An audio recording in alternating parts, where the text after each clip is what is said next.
नमस्कार, मी श्रीकांत चन्नापटन, योगा इन्स्ट्रक्टर आणि योगा थेरपिस्ट. आज आपण एक नवीन विषय घेऊन आलेला आहे, कन्सिस्टंट म्हणजे सातत्यपणा. जीवनामध्ये एखाद्या क्षेत्रामध्ये आपण गेलो असेल, तर त्या क्षेत्रात ते कोणतेही क्षेत्र असो, तिकडे जर आपल्याला यश संपादन करायचं असेल, तर ती गोष्ट आपण नियमितपणे केली पाहिजे. उदाहरणार्थ, आपलं स्वतःचं उदाहरण आपण घेऊयात.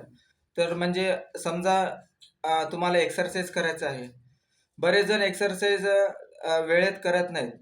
मनाला येईल तेव्हा योगासन करायला सुरुवात करतात. कोणतं जरी एखादा आजार त्यांना झालं तर त्याने एक्सरसाइज करायला सुरुवात करतात. ते पण डॉक्टर एखादा त्यांना सांगितलं, वॉकिंग करायला सुरुवात करा, वजन फार वाढलेले आहे, असं डॉक्टरांकडून जर त्यांना सूचना मिळत असेल, तर त्यावेळेस ते करण्याचा प्रयत्न करत असतात.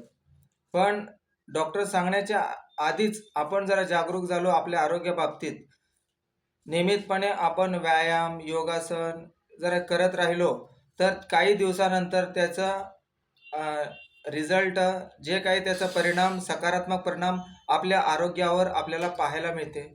पण सुरुवातीलाच आपण 1-2 दिवस करून जरा सुट्टी करत राहिलो, तर त्याचा काही उपयोग होत नाही. अनियमितपणा हे नुकसानदायक आहे. सातत्यपणा पाहिजे, कन्सिस्टंट पाहिजे.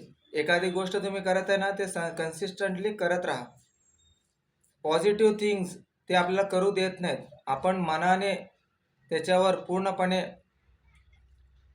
मनाने तयारी ठेवून केलं तर नक्कीच आपलं मन त्याच्यामध्ये पूर्णपणे रमून त्या गोष्टीचं आपल्याला पुढे-पुढे सवय होऊन त्याच्यामध्ये आवड निर्माण होते.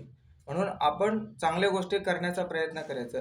जे आपल्या आरोग्यासाठी चांगले आहे, जे आपल्या मनाच्या आरोग्यासाठी चांगलं आहे आणि जिथं कुठं आपल्याला त्या गोष्टीचा फायदा होतो, ती गोष्ट आपण करण्यासाठी, तिकडे यश मिळवण्यासाठी आपण सातत्यपणा ठेवला पाहिजे. त्यालाच कन्सिस्टंट असे म्हणतात.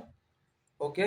हे जरा तुम्ही करत राहिलात तर आपण अगदी निरोगी आयुष्य जगू शकतो आणि आपल्याला एक्सरसाइज केल्यामुळे दीर्घायुष्य प्राप्त होण्यास सुद्धा मदत होते. ओके.